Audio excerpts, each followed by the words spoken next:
right, guys. Our next guest is a close friend of the show, but more importantly, this man is a combat sports legend, a UFC Hall of Famer, former heavyweight champion, multiple-time king of pancrase, and one of the nicest guys in the game. It is a pleasure to welcome back El Guapo. The handsome one is in the house. Bas Rutten, welcome back to Superstar Radio. It's been a while, man. How are you?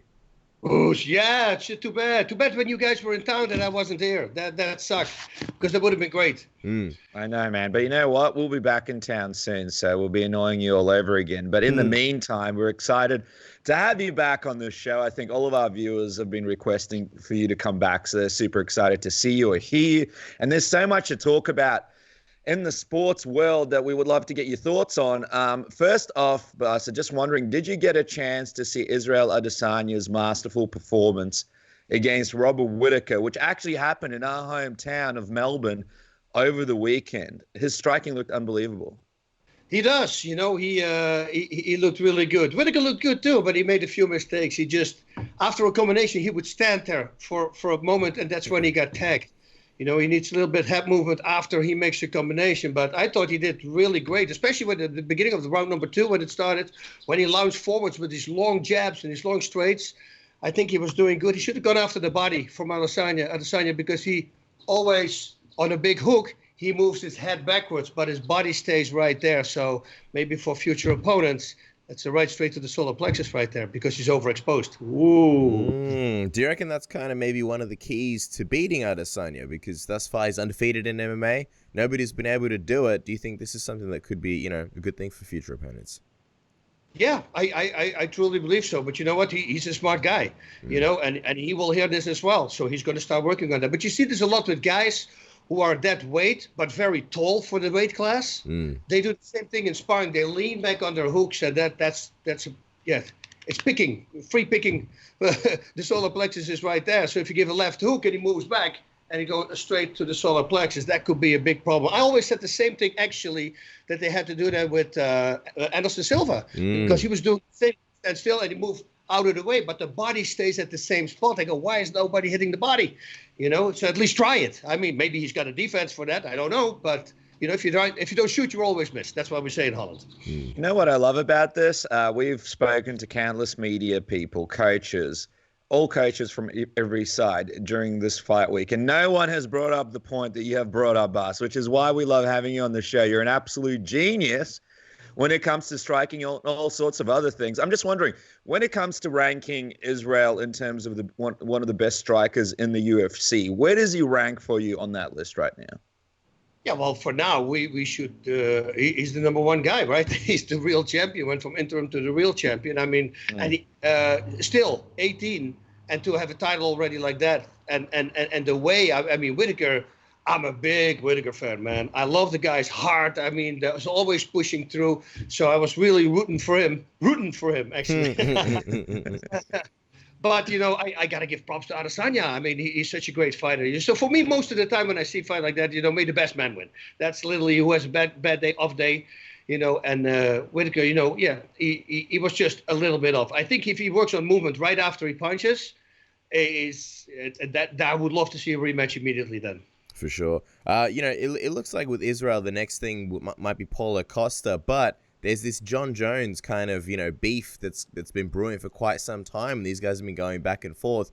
What do you think about a potential Israel Adesanya versus Jon Jones fight? Is it something that interests you? And do you think that Israel would have a chance against a guy like Jon Jones? Yeah, well, Jones always shows us his great striking, but what people seem to forget is that if Jones wants to take somebody down, he takes him down. You know, so and if he gives Adesanya a real great combination that he puts him in full defense and then he shoots for a takedown, yeah. I mean, Jones right now, I think as pound for pound, the guy could be the best guy ever. I mean, he almost doesn't make mistakes. He has no patterns when you see him fight. He doesn't repetitive do something. You can't figure him out. Every time you see him, he comes with something new, you know. But then you see a guy like Adesanya also very creative, all the things that he does. But still, he's more of a striker. And because Jon Jones is a great striker himself, but with the great wrestling, you know, that's when I would say, okay. And what weight class would it be? It would be a light heavyweight, we believe. Okay. Wow, that it would be a great fight. That's for sure. This could go the distance, and we're going to see a highly technical match, or Jones takes him down.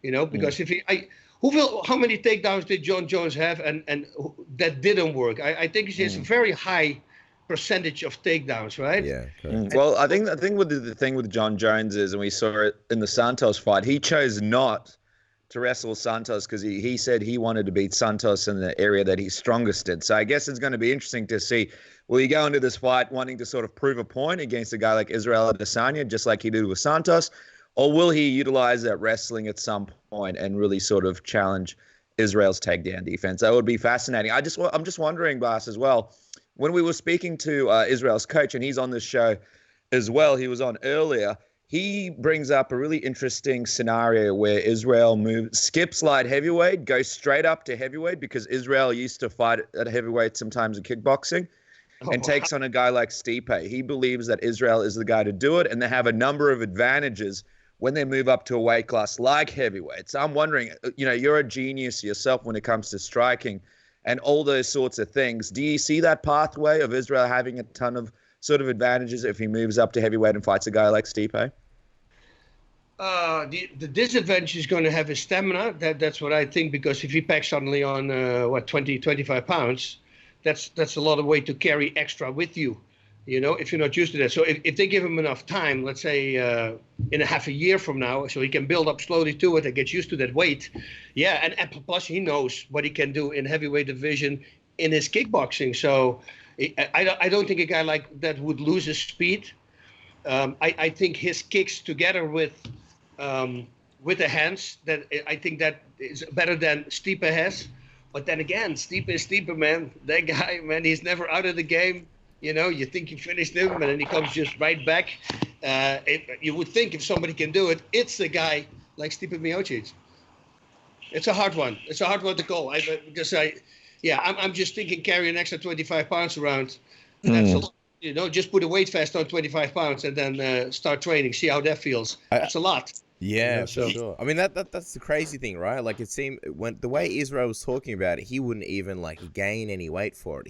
And I think his coach sort of said the same thing. He would stay at middleweight. He would stay around the same size in order to keep that advantage, which is, I guess, kind of irregular to how a lot of guys would approach it, right? A lot of guys would kind of try and gain the weight and gain the muscle, etc. Yeah, but then he cannot fight for a title, because for what I understand, when I was fighting for the UFC title, I was under 200 pounds. At that time, was only one weight class. I believe they called it middleweight and heavyweight. It was 200 pounds and under and 200 pounds and over. That was when I fought was for the first time that a weight class came in the UFC. I was 197, and they said, well, you need to be over 200 because otherwise it couldn't be a title fight. So I literally had to drink waters at the weigh-in. And I was already standing in my jeans and my clothes on the scale, so I was drinking all those. Then I made 3. So I don't know how that works, if it still can be a title fight then, because I believe in order to be a title fight, he has to fight at that weight class. Apparently, one time when he weighed in for a kickboxing match, he had all his clothes on and a box of donuts on the scale with him to make weight. So it'll be fascinating to see what happens. Hey, I'll tell you what, though. He's got that Bas Rutten spirit. I feel like that's something you would have done back in the day. So that's why I wanted to bring it up with you. We also wanted to bring up this BMF title, man, because Jorge Masvidal and Nate Diaz are going to be taking on each other for this BMF title at Madison Square Garden, UFC 244, one of the most impressive cards in quite some time. And we were there at UFC 241 when we tried to sort of hang out with you, and we watched Diaz handle Pettis, a fight that we thought Pettis was going to win. We were very, very impressed with Diaz. So going into this fight, I'm sorry, my voice is breaking up because it's such a badass fight. Who do you have winning here? I would have Frankie Edgar, Dan Henderson. I mean, those guys, they will be in line for that belt as well. Yeah. Masvidal is a super explosive guy. He's got the fast twitch fibers. With that comes that he needs a lot of freaking stamina. And if somebody puts the pressure on somebody, and I know what I'm talking about since I used to be like that. All the guys who are super explosive, well, they need a lot of stamina. And if you have a guy like Diaz coming constantly forward, and he doesn't back down and constantly in his face, and he wires him down, that is, of course, if Masvidal doesn't land one of those crazy flying knees again or one of these crazy punches, because he has a lot of power, that could be a long night for Masvidal, because he's going to wear him down. That's what he needs to do. He cannot. In the beginning, I wouldn't start even jabbing against him. He's got a long jab, so keep him far away. But Masvidal is a very explosive guy. He's out of the blue. He bursts and he comes forward. So if he connects, well, there's a lot of power in that, in whatever he's throwing. So if it's the first 3 rounds, how many is going to be a 5-round fight? It's going to be 5 rounds, yep. 5 rounds, you see. So if it goes into the championship rounds, I see it leaning more towards Diaz. Pretty much every time when a Diaz is fighting, that is the game plan. You see it because you simply break them down, and then slowly but surely they start taking over later in the round. So, or Masvidal completely tuned up on stamina, but still, if you fight a fast twitch fiber guy and you're like a Diesel, which the Diaz brothers are, you have to be in their face the whole time. And then hopefully Masvidal in training can find people like that, or do a Shark Tank, so to say, 1.5 minutes, 4 guys, 6-minute rounds. And then every time 1.5 minutes, you got a fresh opponent who constantly comes forward, because it's something you have to learn to deal with. If he is the better striker in the gym and he manhandles everybody, that's a big problem, because then if somebody suddenly is in his face, like Diaz is going to be, it's going to make you tired much faster, because you're simply not used to it. We have this great fighter in our gym, and I wasn't there at the first fight, and I should have thought about this. And this guy is so insanely good. He's an older guy already. Billy Poe is his name. Super explosive. He's 205. He moves like somebody who's 175, 170 pounds. It's insane. And super fast. Pushes everybody backwards. In his first fight, he lost. And how did he lose? Well, by a decision, but the guy was just in his face. And he was never in that position that he'd been pushed backwards in training, because he just simply manhandles everybody. You see, so but you need to find a person who can mimic what Diaz does and can do it for an entire round. Otherwise, he's got to go to a Shark Tank and do it with 4 opponents who are constantly fresh and are in his face, and do that for 5 rounds. Yeah, then he can be ready. But what is the fight going to be again? It's going to be in New York in just a few weeks, I think. November 2nd, I believe, stateside. Yeah, over in Madison Square Garden. I kind of want to. I'd love to see you there, Bas. I feel like it's going to be our finally our chance to meet up face to face and in person. So I'm greedy like that. In 3 weeks. So what do you know? What is the date on it? November 2nd. That's the actual November event. 2nd. Okay. Let me flip to my calendar right away here. And you've also got Kelvin Gastelum versus Darren Till. You got Stephen Wonderboy Thompson on the card. You got Gillespie versus Kevin Lee. There's a ton of really exciting fights on there. I think I'm leaving a few outcasts. I think there's a whole bunch. This is a stacked card. Well, I'm seeing that I'm the weekend home, so let me see. You can stay in our Airbnb. Don't worry. Free accommodation for the UFC Hall of Famer. We're staying in Harlem. That would be fun, and then we can do a podcast also, and then maybe I should, go over the card and break some fights down or something. Dude, we would be honored. We would be absolutely honored. But we'll let you sort that out. The winner of this BMF title, right, between Masvidal and Diaz. What do you think it does for him in terms of being the biggest stars in the UFC, and where do you think they would rank amongst guys like, say, Conor McGregor and even Israel Adesanya? Because I think while Conor McGregor is undeniably the biggest star, he's been inactive for quite some time now. And man, this BMF title, Nate Diaz, Jorge Masvidal, it is what everybo's talking about right now. Yeah, the BMF title, I love that title, but I still think it's about mother father, right? I'm saying it so that's. In order to be the ultimate bad mother father, you're going to have to win the real title next to it. And if you have both of those, I truly believe that you can claim you are the baddest mother father on the planet. So that's what I'm saying. The titles like this are great, and there could be guys on also who don't have a super Clay Guida. Right? That guy always in your face. Tony Ferguson always in the face. Then again, Tony Ferguson might get the real title against Khabib, because, can Khabib sustain that? Can Khabib stop him before he keeps on pushing? Because everybody right now that faces Tony Ferguson, they just run out of gas within 1.5, 2 rounds, because the pressure is just too high. He constantly keeps coming forward. Then again, Khabib is not a stupid guy. He's a very smart guy, and he knows exactly, and his father as well, and all these crazy wrestlers. So they probably do Shark Tanks, what I was just talking about, because he really is going to need it against a guy like Tony. While speaking on Khabib, I mean, Dana White's brought GSP back into the mix. Dana White basically said if this Tony fight can't get negotiated, GSP is there and that fight could happen. I think it might be a negotiation tactic, but we're looking at GSP right now as 38. It kind of looks like if this fight happens between him and Khabib, it'll still take another year and a bit. So he might be a bit closer to 40 when he does fight Khabib. I'm just wondering, I know you're big on GSP, Bas. Do you see an older GSP still being able to beat Khabib? GSP, man. I wish that GSP really lets everything go that he has, because if he does that, he's an animal. Still, listen, when I was 42, I had my last fight. I felt great. It was the injuries, but physically, and stamina-wise and everything, I felt really good. He's 4 years younger. He kept on training. I didn't train like for 5 years, and then I had 10 weeks to prepare myself. George is a different animal, you know. He kept on training. He always trains. So, yeah, I see that as a really good fight, and I think George would be stupid not to take it, because if you're looking for a huge payout, that would be the fight. Everybody would love to see that fight. That means they're going to get a cut on the pay-per-view. That's going to make them both very rich. I would love to see that fight, as long as it's after this Tony fight, because this is obviously the main one that people want to see. Just wanted to get your thoughts, Bas, obviously on Conor McGregor.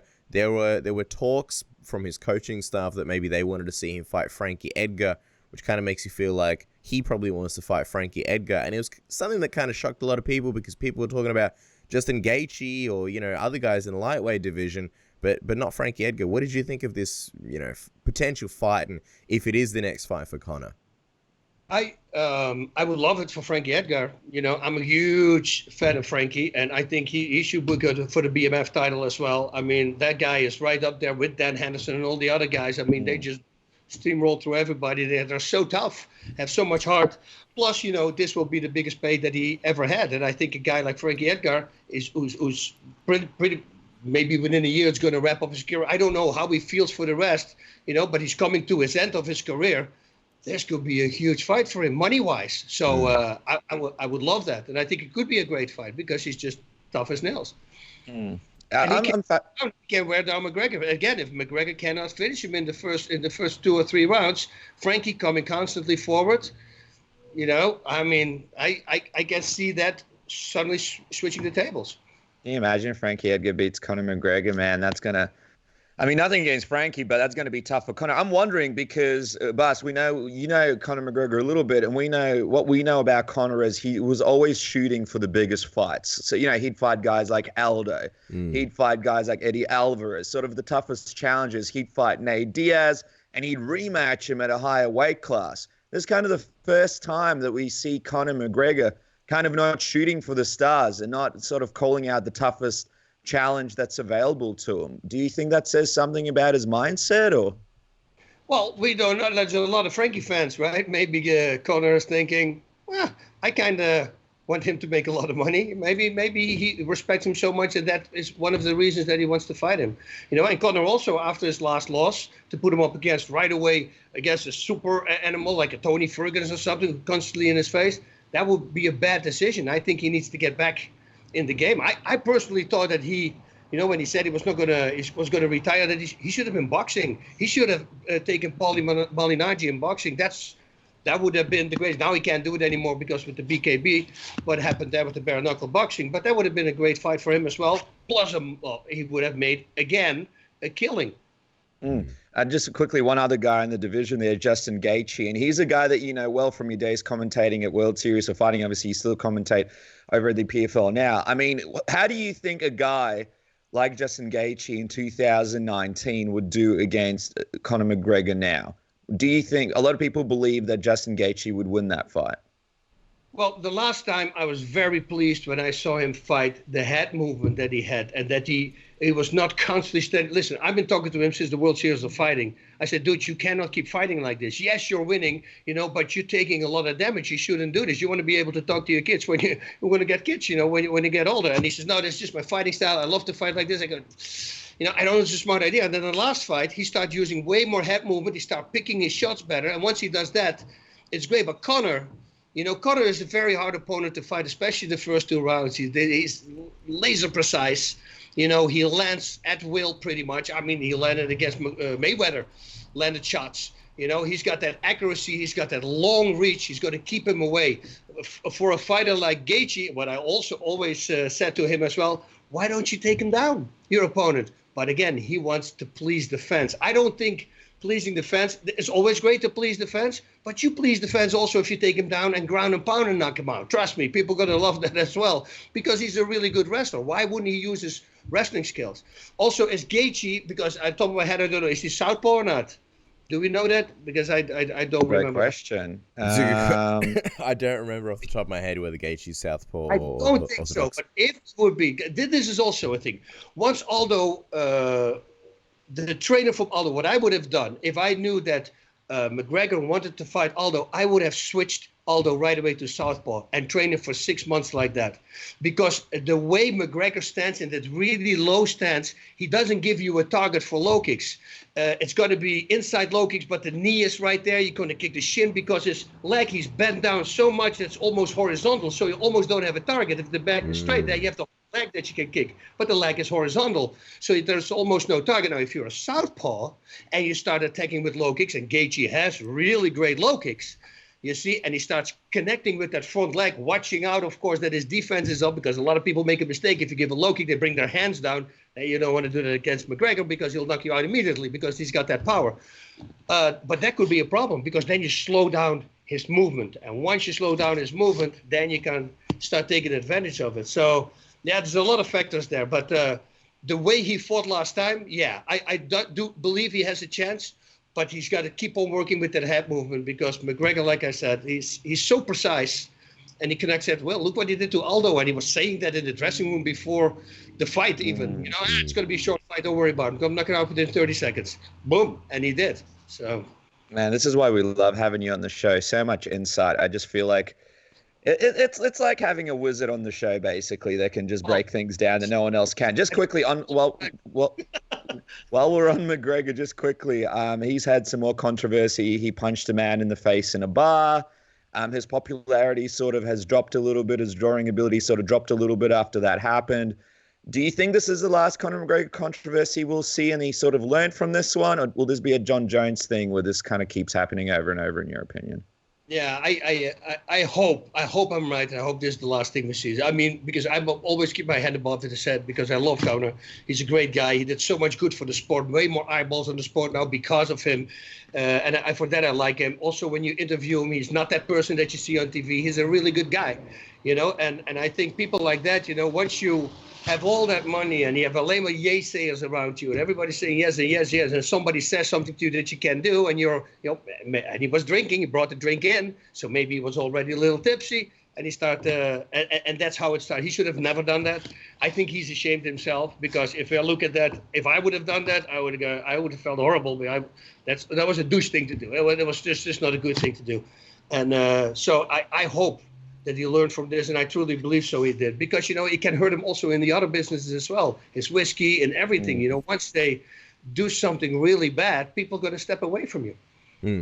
Bas, we really appreciate the time, man. We'll let you go in just a moment, but just quickly wanted to touch on, obviously, Karate Combat Evolution, the event that took place in September. How are you enjoying sort of working with them? Because I know that these guys have been doing great things, and it seems like a lot more people are getting excited about the shows. What's sort of coming up next that the people can look forward to? Well, there's a show planned for November. I'm going to have to I wanted to call him today to see if that is still on, and I would love that. And they were at the same place. The last time there was some technical difficulties, but this is all good now because that place stays the place. Everything that you saw last time is still there. It doesn't get changed. No other people come in. So right now we can actually go in there. We start rehearsing. We can do the whole 9 yards. And together with Kenny Rice is back with me working. I love that. Yep. Oh, yeah, I have high hopes for them. But like I said in the last show, I truly believe a lot of these guys, they say they kickbox, but I think they maybe kickbox once or twice a week. And I think that if you really want to be, because you saw the last fights, and you saw like Josh Quayhagen and all these guys who have mixed martial arts and kickbox backgrounds, Well, they do much better than the point karate, because the point karate is all single shots and then they stop. You know, there's no combinations. You almost don't see a combination followed up with a low kick.